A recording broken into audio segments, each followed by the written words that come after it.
कि मैं दुनिया को मनाने में लगा हूं। अध्यक्ष महोदय, मैं भारतीय जनता पार्टी के लिए बता रहा हूं ये लाइनें कि मैं दुनिया को मनाने में लगा हूं, मेरा घर मुझसे रूठा जा रहा है। तो उन चैनलों से ये लग रहा था कि कराची हमारा हो गया है, लाहौर हमारा हो गया है।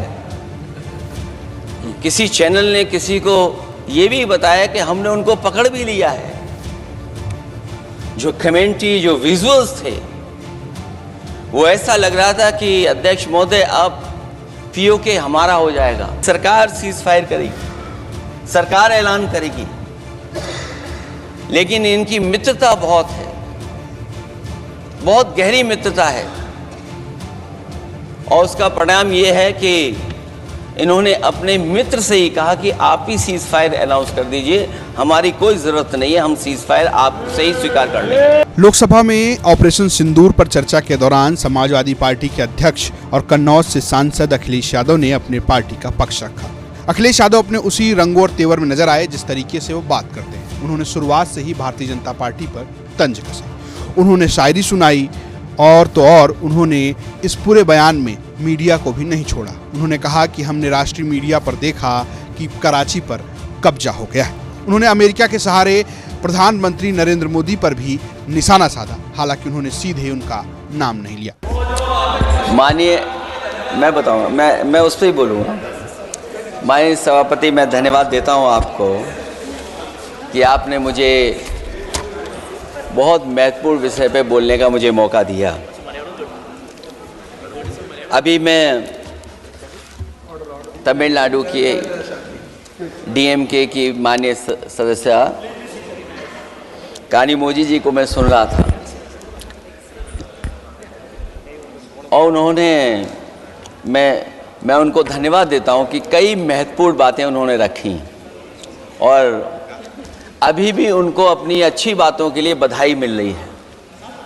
हमें खुशी है इस बात की कि विपक्ष में जो लोग हैं उनको बधाई मिल रही है, लेकिन सत्ता पक्ष के लोग जब बोल के जा रहे हैं तो उनके सदस्य भी उन्हें बधाई नहीं दे रहा कोई। अध्यक्ष महोदय, मैं धन्यवाद देता हूं आपका भी, और क्योंकि मैं उनकी बात सुन रहा था, उनकी बात सुनने से मुझे कुछ याद आया।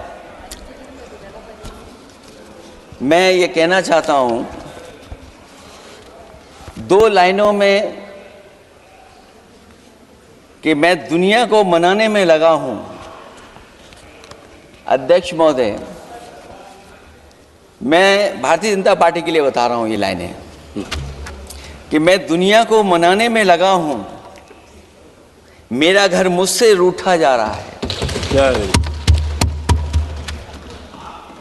मैं दुनिया को बनाने में लगा हूं, मेरा घर मुझसे रूठा जा रहा है। अध्यक्ष महोदय, बात शुरू करने से पहले मैं सबसे पहले भारत की सेना, उसका आभार, उसका धन्यवाद देना चाहता हूं। दुनिया में साहसी फौजों में गिनती अगर होती है तो हमारी भारत की सेना सबसे आगे दिखाई देगी। उनके पराक्रम पर, उनकी वीरता पर, उनके अदम्य शौर्य पर हमें सबको गर्व है। कोई ऐसा भारतीय नहीं होगा जिसको गर्व ना हो। हमें अपनी फौज पर गर्व है, और हमें इस बात के लिए भी गर्व है कि जब सेना ने अपना ऑपरेशन शुरू किया तो पाकिस्तान के जितने भी टेररिस्ट कैंप थे उन पर अटैक किया गया। न केवल पाकिस्तानी कैंपों को नष्ट किया गया, बल्कि पाकिस्तानी जो एयरबेस है उन तक पहुंच गए, उनको भी नष्ट किया, ध्वस्त किया। और जब हमारी फौज पाकिस्तान को हमेशा हमेशा के लिए एक पाठ पढ़ा सकती थी, एक एक ऐसा संदेश जाता कि भविष्य में पाकिस्तान कभी ये हिम्मत नहीं जुटा पाता। और ऐसा भी लगा हम लोगों को, क्योंकि अध्यक्ष महोदय, जब हम बड़े बड़े राष्ट्रीय चैनलों को देखते हैं तो उन चैनलों से ये लग रहा था कि कराची हमारा हो गया है, लाहौर हमारा हो गया है।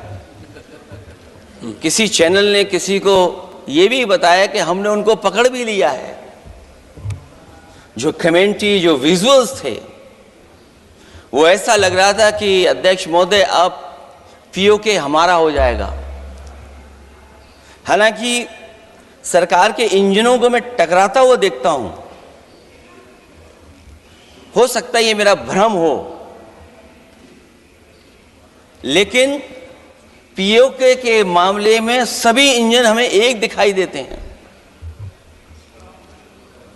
और जहां पीओके पे पहुंचने तक की बात थी, कुछ लोग तो पीओके पर ये कह रहे थे कि हमारा कब्जा हो जाएगा, 6 महीने का केवल हमें मौका मिल जाए। ये अफसर सरकार आखिरकार पीछे कैसे हट गई और क्या कारण था कि सरकार को सीज फायर का ऐलान करना पड़ा? अध्यक्ष महोदय, हमें उम्मीद थी कि सरकार सीज फायर करेगी, सरकार ऐलान करेगी, लेकिन इनकी मित्रता बहुत है, बहुत गहरी मित्रता है। और उसका परिणाम यह है कि इन्होंने अपने मित्र से ही कहा कि आप ही सीज फायर अनाउंस कर दीजिए, हमारी कोई जरूरत नहीं है, हम सीज फायर आपसे ही स्वीकार कर लेंगे। अखिलेश यादव ने अपने भाषण में सेना के पराक्रम को भी सलाम किया। हालांकि वो बीजेपी पर हमलावर नजर आए। Bureau report, UP.